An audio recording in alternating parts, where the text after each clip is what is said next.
चोरीचं एक अतिशय अजब प्रकरण नुकतं समोर आलं.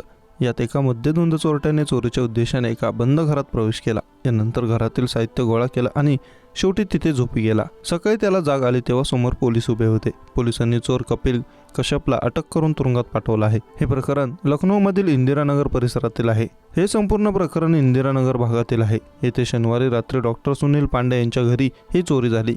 डॉक्टर पांडे या घरात राहत नाहीत, त्यामुळे घर बंद होतं. शनिवारी मध्यरात्री चोर कपिल कश्यपने दारूच्या नशेत घर फोडलं.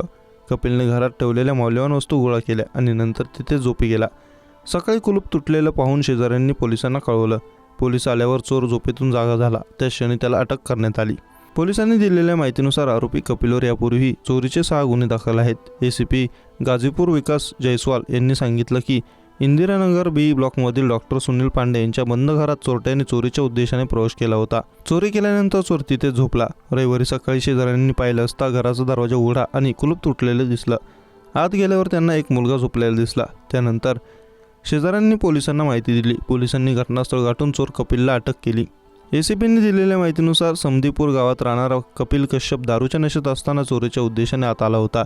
चोरी केल्यावर तो थोडा वेळ आराम करण्यासाठी झोपी गेला. कपिलने गिझर, एसी वगैरे घेण्यासाठी घराची तोडफोडही केली होती. चोरीनंतर चोर घरात झोपल्याचे फोटो सोशल मीडिया व्हायरल होत आहे.